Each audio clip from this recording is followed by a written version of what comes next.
China hasn't merely introduced a digital currency. It has quietly launched a $1.2 trillion financial system that could fundamentally alter how money moves globally. As the rest of the world remains entangled in the aging SWIFT network, Beijing may have just disconnected, charting a new path entirely on its own terms. At the core of this shift is the digital yuan, now operational through a new payment infrastructure that spans over 200 countries and regions, completely bypassing SWIFT. According to the People's Bank of China, the digital yuan has already settled more than 1.8 trillion yuan, roughly 250 billion, as of the first quarter of 2025. This isn't simply about processing transactions. It's a calculated play for financial independence. By integrating the e-CNY into trade networks, supply chains, and central banking systems, China is methodically redesigning the global financial order from within. Martin Chorzempa, a senior fellow at the Peterson Institute, explained that this marks the first state-controlled system capable of challenging the SWIFT-dominated status quo.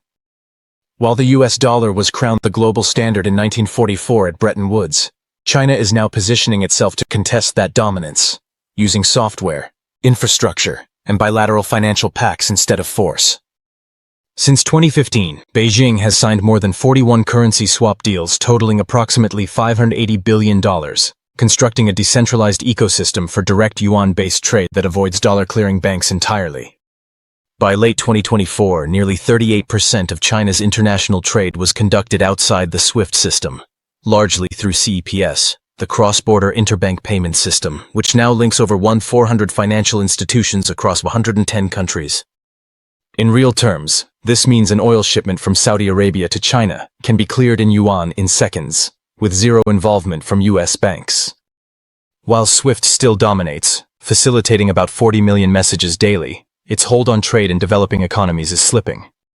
China's methodical construction of an alternative financial pipeline is, according to Eswar Prasad, former head of the IMF's China division, one of the most overlooked monetary shifts in modern history. And what Beijing decides to do next with this infrastructure may determine whether it remains a parallel system or becomes a geopolitical instrument. The global move away from the dollar isn't driven by ideology. It's a practical response to financial pressure points. In March 2024, Kenya made headlines by purchasing oil from the UAE in yuan, a transaction confirmed by President William Ruto. Argentina, after running low on dollars, used yuan to repay part of its IMF debt. SWIFT data showed the yuan's share of global payments reached 4.6% by February 2025, up from just 1.9% 2 years prior. This surge is no accident. It reflects a growing desire among nations to shield themselves from US financial sanctions and dollar shortages. Former World Bank economist Carmen Reinhart notes that countries aren't abandoning the dollar, they're hedging against it. With its built-in programmability and independence from intermediary banks, the digital yuan offers a ready-made alternative for countries seeking to escape Washington's monetary oversight. But whether this trend represents decentralization, or just a shift toward new central control under Beijing, remains to be seen. The answer may lie in how many nations adopt the system next.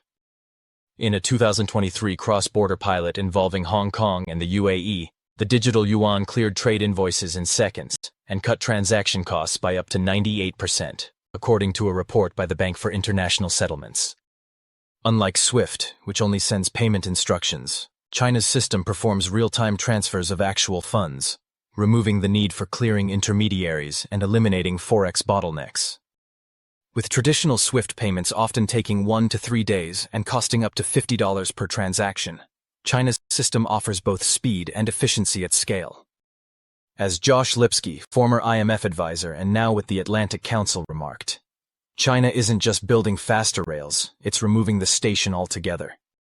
CIPS, now fully integrated with the digital yuan, handles around $83 billion in daily transaction volume. This is no longer a pilot project, it's active functioning infrastructure. But faster systems come with oversight concerns. Global regulators are beginning to ask, who has the power to pause, block, or reverse these transactions? Who holds the control switch? In 2024, ASEAN surpassed the European Union to become China's largest trading partner, with bilateral trade exceeding $975 billion, according to China's Ministry of Commerce. But behind that headline lies a more transformative development. Over a third of that trade is now settled in currencies other than the dollar. The digital yuan's reach is expanding quickly across Southeast Asia. In Indonesia, small businesses are already using e-CNY QR code wallets to avoid delays linked to dollar conversions. In Malaysia, the central bank has directly linked its domestic fast payment system with China's, a regional milestone. China is no longer just exporting consumer goods, it's exporting financial architecture. Alicia Garcia Herrero, chief Asia-Pacific economist at Natixis, warns that these new systems come with built-in dependencies.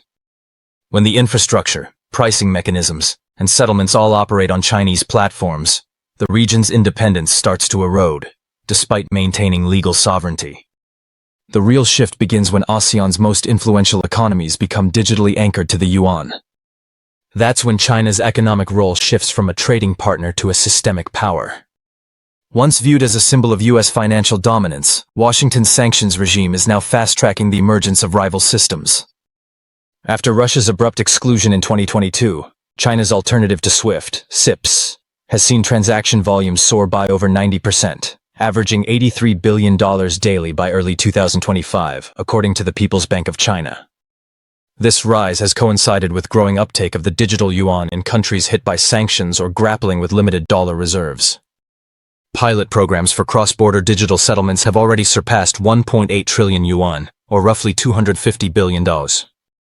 In response to dollar liquidity shortages in 2023, China expanded currency swap agreements with Brazil, Pakistan, and Saudi Arabia.